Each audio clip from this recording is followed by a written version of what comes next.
There's this sort of like silly, overused, tired phraseology in the church that we need to protect our witness because we're called to be ambassadors and representatives of Jesus.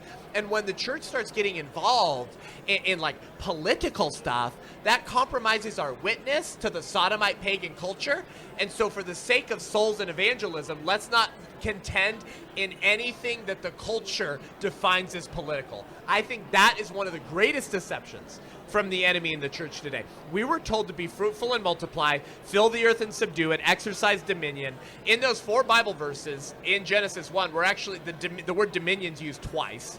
So there's an understanding that when you start having a bunch of babies, the village turns into a city, which turns into a civilization.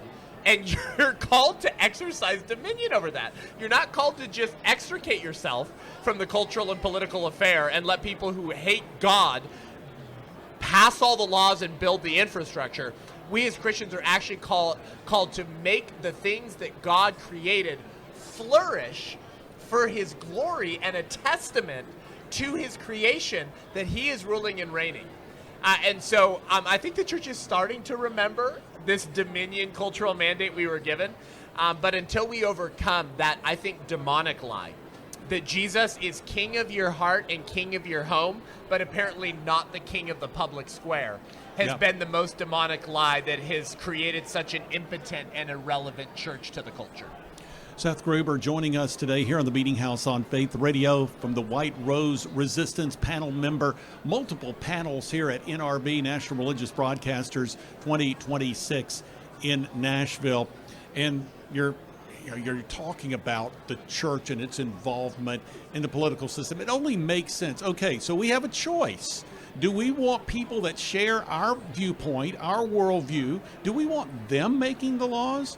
Or do we want to be the godless people that have a different worldview, that don't believe in Jesus Christ, that don't exercise godly wisdom? Would we prefer for them to be making our laws? The choice to me seems very, very clear.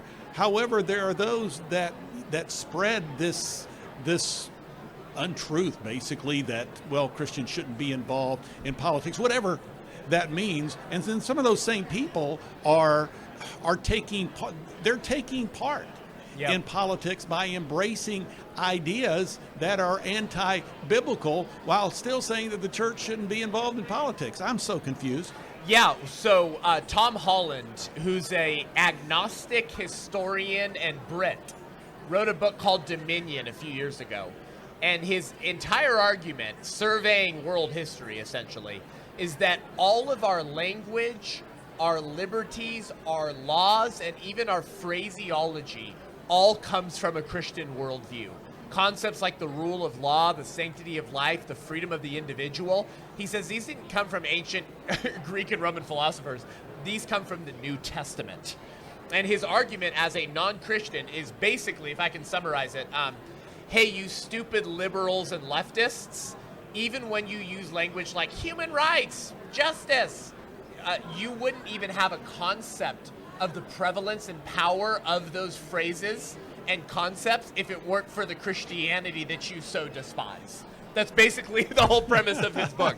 And so this is why Hilaire Belloc, or more recently Os Guinness, has referred to Western civilization as a cut flower civilization, meaning we have been removed from the soil of the Christian faith that gave us such a blossoming, flowering fruitfulness. But cut flowers die, and you can enjoy it in your vase for a while, but when that last petal falls, the flower's dead, and that's it. So our job as Christians is to plant that flower, our civilization, back into the Christian soil, the faith that gave it birth in the first place. Until we do that, Western civilization and America as we know it will not survive.